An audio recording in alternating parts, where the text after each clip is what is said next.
Analisis penilaian proses dan hasil belajar. Ya, ini yang akan kita bahas. Nah, terkait dengan analisis penilaian dan hasil belajar, ya, ini ada di dalam lampiran RPP. Ya. Jadi di dalam lampiran RPP itu tadi sudah saya sampaikan ada pedoman, kemudian ada penilaian sikap, ya, kemudian ada teknik, instrumen dan pedoman persekoran, pengetahuan, juga keterampilan. Ya, ini adalah penilaian proses dan hasil belajar yang harus dilaksanakan meliputi aspek sikap, pengetahuan dan keterampilan. Nah, kemudian dari aspek sikap, ya.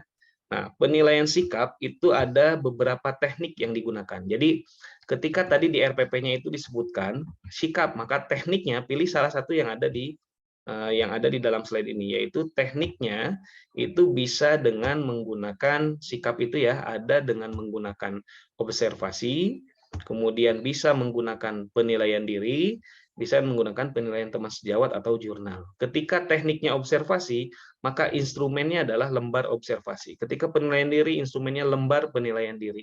Kemudian ketika tekniknya penilaian teman sejawat, maka instrumennya adalah lembar penilaian teman sejawat. Ketika tekniknya jurnal, maka instrumennya adalah jurnal. Ya, nah itu ragam teknik penilaian. Jadi hanya 4, ya, untuk penilaian. Ya. Nah, kemudian untuk penilaian sikap, jadi hanya ada 4 teknik: observasi, penilaian diri, teman sejawat, dan jurnal. Saya langsung ke di RPP itu di lampiran ada lampiran berupa pedoman penskoran. Nah, ini adalah cara membuat instrumen penilaian untuk sikap, ya.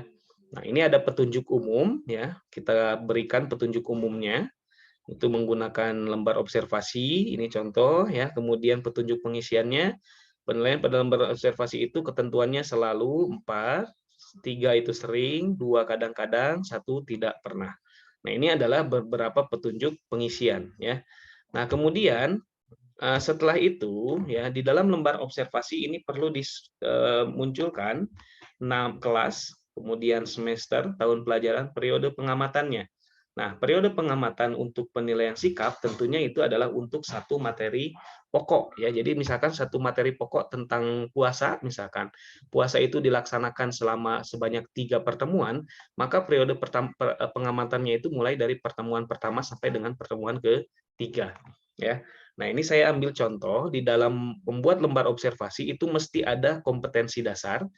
Nah, untuk sikap, karena ini sikap, maka halaman yang depannya, ya, nomor yang depan itu adalah nomor 2, ya, KD 2 atau KD nomor urut 1.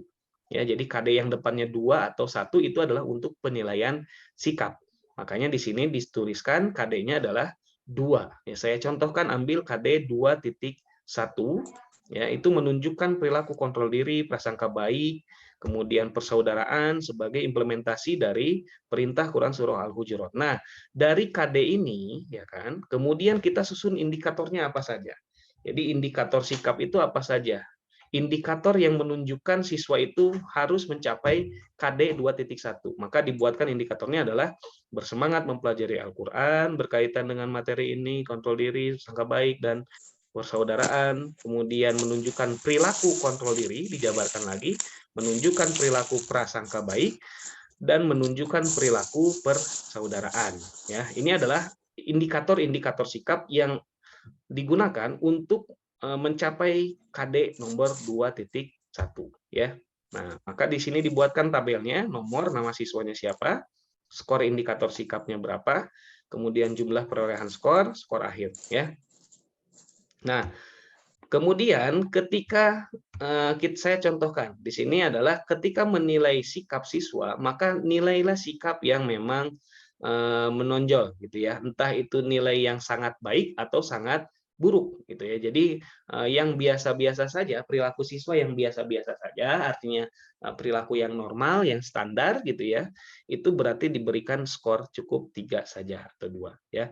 Nah, misalkan di sini ada namanya USEP, ya. USEP ini indikator sikap, skor indikator sikap ini sesuai dengan jumlah indikator yang digunakan. Kalau di sini 4, karena kenapa? Karena indikator yang ini adalah jumlahnya 4, ya.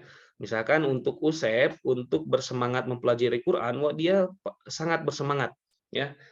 ketika ngaji pangtarikna, kemudian ketika disuruh siapa yang berani untuk membaca terlebih dahulu, maka Usep lah yang pertama. Nah, berarti Usep dinilai sangat baik hasil observasinya terkait bersemangat mempelajari Al-Quran, maka kita berikan nilai 4.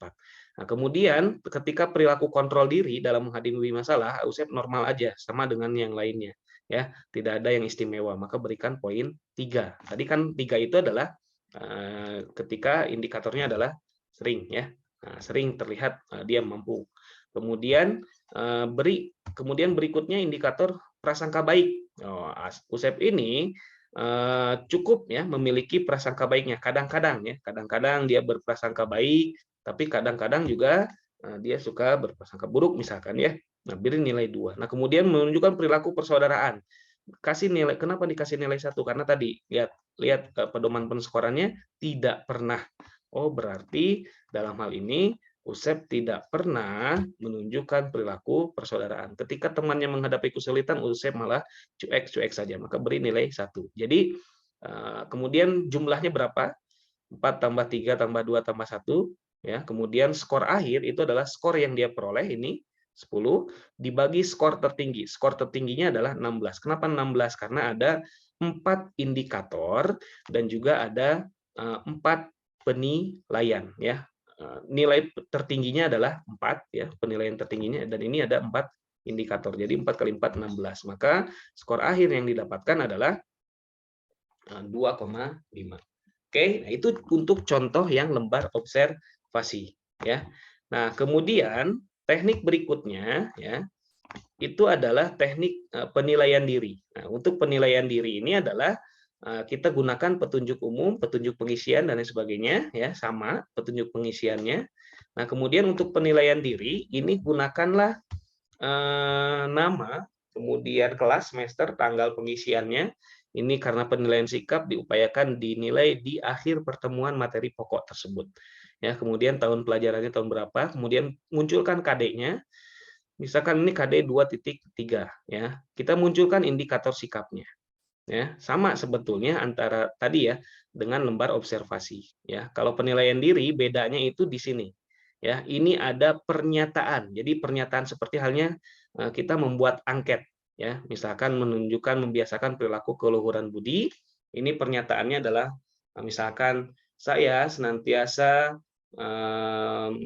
mengucapkan salam ketika bertemu dengan guru di luar kelas misalkan. Itu perilaku keluhuran budi. Jadi buat pernyataannya kalau lembar penilaian diri itu yang menunjukkan siswa itu bisa menilai dirinya sendiri tapi dibantu dengan pernyataan yang kita buat ya. Nah, kemudian sama skornya berapa karena ini ada indikator ya. Karena tadi ya skornya tertinggi itu adalah 4 tadi. Maka di sini perolehan skornya berapa? Ya, pernyataan nomor 1 misalkan ternyata setelah dibuat pernyataan ada sekitar 5 atau sampai 6 pernyataan. Pernyataan itu dibuat dari mana? Dari turunan indikator ini, ya. Indikator nomor 1 bisa jadi pernyataannya ada 2 kita buat ya, seperti itu. Nah, kemudian skor akhir. Nah, berikutnya adalah ada jurnal. Nah, kalau jurnal itu adalah lebih kepada penilaian untuk menilai kejadian-kejadian yang memang dialami atau dilakukan oleh siswa. Jadi kejadian-kejadian, catatan-catatan peristiwa-peristiwa penting gitu ya. Itu untuk jurnal. Jadi peristiwa penting yang dialami oleh siswa pada saat pertemuan itu itulah yang memang dibuat di dalam jurnal seperti itu. Ya, nama siswanya siapa, NPM-nya berapa, tanggal, aspek yang diamati, kemudian kejadiannya bagaimana, kemudian apa catatan dari guru. Jadi ini kalau jurnal lebih kepada catatan peristiwa penting ya. Ada beberapa model, tadi model yang pertama, ini model yang kedua. Ya, nama siswa, aspek yang diamatinya apa, sikapnya misalkan tentang disiplin. Jadi yang diamati itu adalah kejadian-kejadian yang berkaitan dengan kekuatan siswa ataupun kelemahan. Jadi yang biasa-biasa saja, yang normal itu tidak perlu dimasukkan ke dalam penilaian di jurnal seperti itu. Ya, makanya kejadiannya kejadian yang berkaitan dengan kekuatan ataupun kelemahan. Misalkan nomor harinya hari apa, kejadiannya apa, misalkan siswa terlambat datang ke kelas, nah itu bisa dibuat di dalam jurnal seperti itu. Ya. Nah, kemudian ini adalah rumus untuk penghitungan skor akhirnya. Tadi sebelumnya sudah saya jelaskan juga. Ini jumlah perolehan skornya berapa, dibagi skor maksimal. Tadi karena skor maksimalnya itu banyaknya indikator, ya, skor maksimal itu banyaknya indikator yang dibuat dikalikan 4. Ya. Nah, itu kategori nilai sikap itu berdasarkan Permendikbud, itu sangat baik kalau skornya itu 3,3 ke atas. Ya, kalau baik itu 2,33 ke atas. Cukup itu 1,33 ke atas, kurang itu adalah kurang dari 1,33 skornya. Nah, itu alangkah lebih baiknya sikap siswa itu menunjukkan minimal dia memiliki sikap yang baik. Jangan sampai muncul sikap yang cukup gitu ya. Kalau cukup berarti ada yang perlu dibina dari sikap siswa tersebut. Nah, itu tentang penilaian sikap, ya. Tadi tekniknya ada teknik penilaian sikap, itu ada tekniknya itu observasi, penilaian diri, penilaian teman sejawat, dan jurnal. Ya. Nah, sekarang berikutnya yang ada di lampiran RPP itu adalah penilaian pengetahuan. Ya. Nah, ini penilaian pengetahuan itu lebih mengarah kepada penilaian untuk menilai pengetahuan di KD nomor 3. Ya. Jadi KD 1, KD 2 itu adalah untuk sikap, KD 3 itu adalah untuk menilai pengetahuan siswa. Nah, untuk penilaian pengetahuan siswa, ya, maka teknik yang digunakan itu ada 3. Tes tulis, tes lisan, dan penugasan. Kalau tes tulis bentuknya, instrumennya bisa dengan pilihan ganda, isian, jawaban singkat, ya, atau isian, kemudian menjodohkan benar salah atau uraian. Nah, itu tes tulis. Ya, kalau kita mau menggunakan penilaian pengetahuannya dengan tes lisan, maka instrumennya adalah daftar pertanyaan. Kalau teknik yang menggunakan penugasan, maka bentuk instrumennya adalah lembar penugasan. Nah, jadi untuk penilaian pengetahuan mudah ya bagi kalian, karena biasalah membuat pilihan ganda, isian, jawaban singkat. Nah, yang terakhir itu adalah penilaian keterampilan. Nah, ini untuk penilaian keterampilan itu ada terdiri dari unjuk kerja, kemudian proyek, kemudian portofolio, kemudian produk. Ya, ini tekniknya yang digunakan. Ya.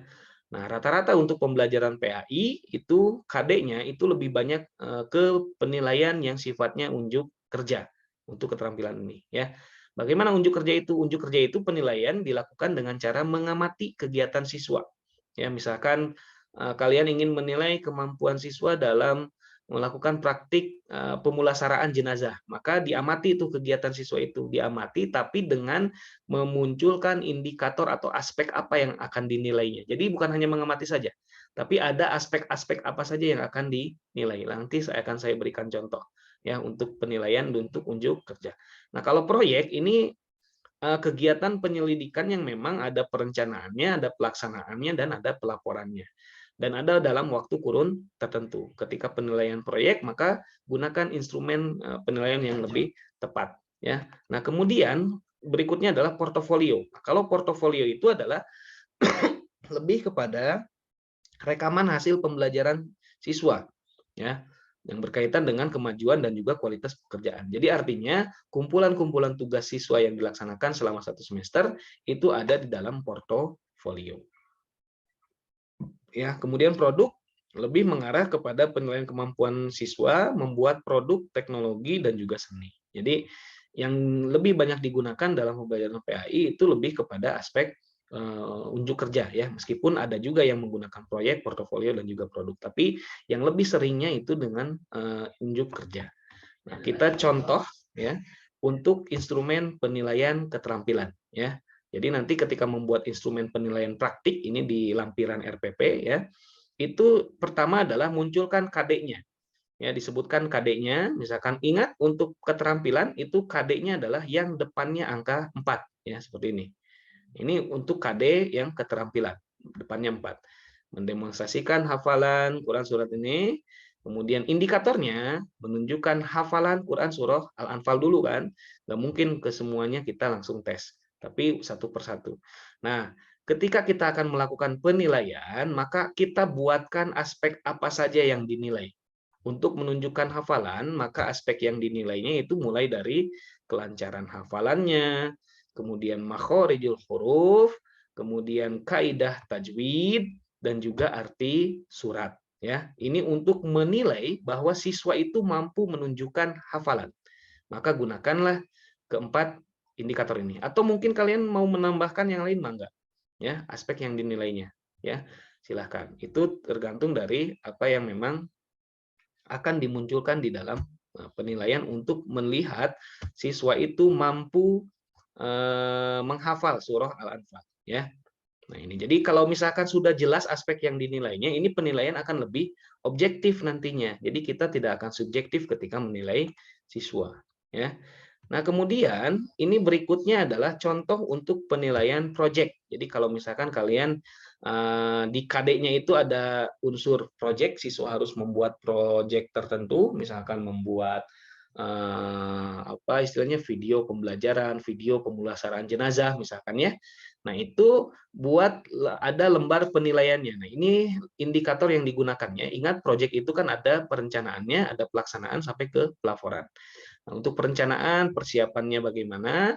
Apa saja yang perlu disiapkan? Mungkin materinya, video dan sebagainya. Tadi video pemulasaran jenazah misalkan. Rumusan judulnya adalah praktik baik misalkan pemulasaraan jenazah. Nah, siswa memberikan judul itu, maka kita berikan skor. Ya, skornya itu bisa rentang antara 0 sampai 100, tapi kita buat bagi ya, kita bagi-bagi. Rentang misalkan 25 ketika proyek tersebut dari sisinya asal-asalan, kemudian 50 cukup bagus dengan cukup bagus ya, kemudian 75 bagus dengan melampirkan referensi, kemudian 100 kalau misalkan melampirkan referensi yang terbagus gitu ya. Nah, itu kita buat indikatornya ya. Nah, ini untuk penilaian project. Kemudian berikutnya ini adalah penilaian portofolio. Nah, untuk portofolio kita cantumkan nama, kelas, mata pelajaran, alokasi waktunya gitu ya. Nah, kemudian kita munculkan KD-nya apa? Ingat untuk keterampilan itu KD-nya adalah KD 4. Ya, kemudian periode tanggalnya ini dimulai di tanggal berapa? Ya, kemudian dari sisi tugas, kumpulan tugasnya ini asli, dia tidak plagiat. Ya, kesesuaiannya dengan judul, kesesuaiannya dengan KD, kerapihannya, waktu pembuatannya. Nah, bagaimana ini kumpulan tugas siswa ini ya, ini dinilai. Tentunya setiap siswa mengumpulkan tugas perlu kita nilai ya, perlu kita nilai. Nah, ini kumpulan tugas-tugasnya. Nah, itu terkait dengan penilaian ya yang ada di dalam RPP ya. Jadi ketika dalam menyusun RPP itu mesti ada unsur-unsur tersebut ya. Nah, sudah ada itu mungkin penjelasan materi ya di pertemuan hari ini ya. Silahkan bagi ada yang mau ditanyakan, mangga. Gina, silahkan.